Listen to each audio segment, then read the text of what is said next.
recognises small businesses as the future engines of growth. The Franchise Association of South Africa contends that franchising remains one of the most successful business formats and contributes extensively to entrepreneurship, skill transfer and job creation. Recently, the Minister of Small Business, Lindiwe Zulu, singled out franchising as one of the areas her department will focus on to help grow the economy.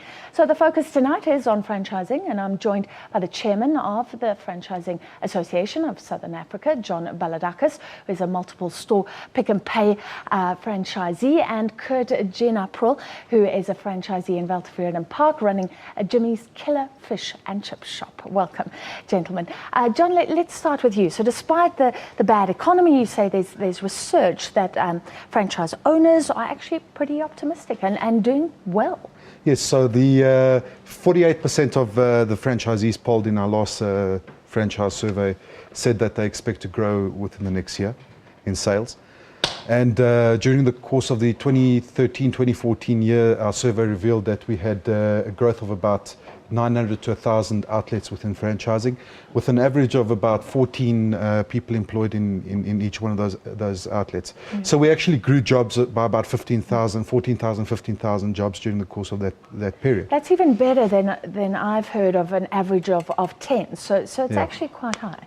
And those are sustainable jobs as Sustainable jobs with people being trained, people being upskilled all the time.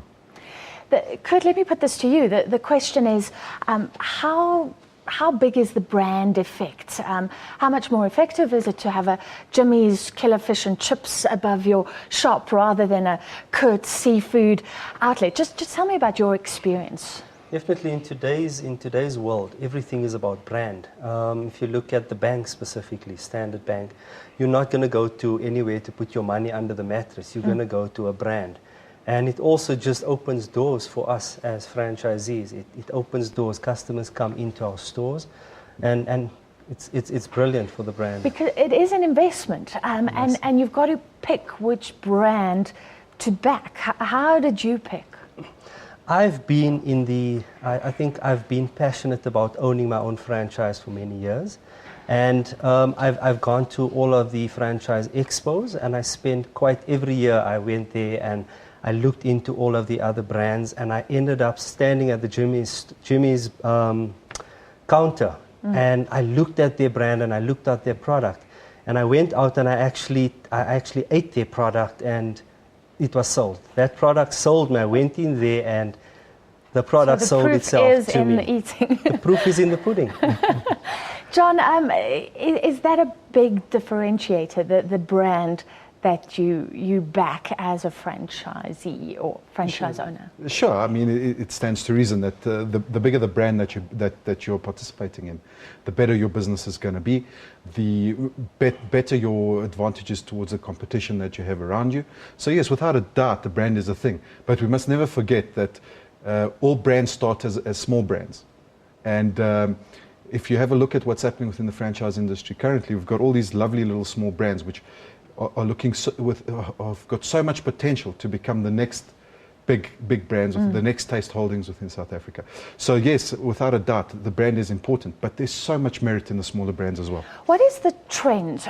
Because some brands prefer the franchise model, some prefer to manage their own stores. Is there any big changes? Then you've got a spa. I think those owners have a lot of scope to do what they want to do. I don't know how it is with Pick and Pay. Just tell me the trends you're noticing. So basically the franchising as an ideology and as a model really dictates that you should follow some prescribed pattern or prescribed methodology of doing business. But standards. Yes, the standards. And I always say, you know what, the standards are the thing, because you need to protect those standards so you can protect the brand, because at the end of the day, the brand is the most sellable thing you've got. And if you look after that brand, then you create value within your own business as a franchisee. But at the same time, it's very important that franchisors understand that franchisees need to have some sort of freedom within that box to operate. So there's always a white area and a grey area. And I always like to say, as a franchisee personally, I like to push right up to the edge of that box to make sure that I do as much as I can to differentiate myself within the market, or ourselves as a business within the market we operate in. I want to find out more, but let me start with you, Kurt. How much scope do you have? Do you find the rules constricting or useful because you've got a set sort of template? And what can you do on your own? I think, Francis, in this case, in Jimmy's and in any brand, you're literally buying into a tested and a tried and tested recipe that works.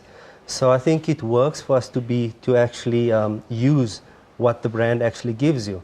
In the case of Jimmy's, they're extremely flexible. So they do give us the flexibility to look at our market and look at particular store specials that fit our target audience, which is awesome. And it's not a one brand fits all, or one size fits all approach. Okay, so you've got a few We've got choices. a bit of flexibility. However, it needs to go through the brand. We need to take it to the brand and say they'll do the necessary costing, etc. But if it's a concept that works, and we'll test it in the store, if it works well, it can potentially. And are they taking your feedback?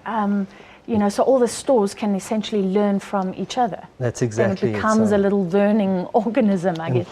So tell me your experience then at Pick n Pay. So you've got quite a few stores, I understand. So you can actually build a little empire within a much bigger empire. And what do you try and do? Because of that model, does it allow you to get those multiple stores and learn what works? Yes, sure. So I mean, it's really about, in our case, expanding our trade area and making sure that we are as competitive as we can be within our area of influence. And Pick n Pay has been fantastic in allowing us to do that over the years.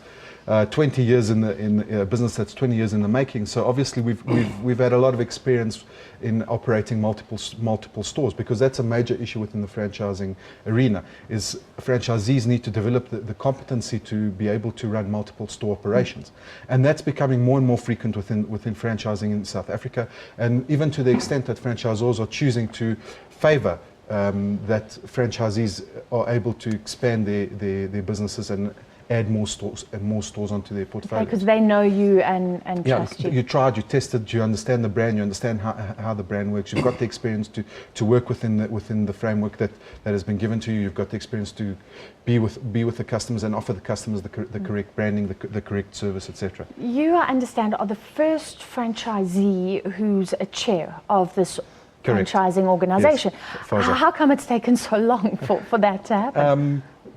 It's a good question. I think though the right time for a franchisee chairman is now, because right now and within the South African context, as the big companies are not employing as much as they used to in the past, as we've got problems with, as you just mentioned, with the mining industry, people are losing their jobs with the bigger corporates. So now is a time within the South African context for franchising to shine. It's a time where franchising can really show that it can create jobs. It can create great businesses within that franchising industry, and that franchisees can actually become part of the mainstream business.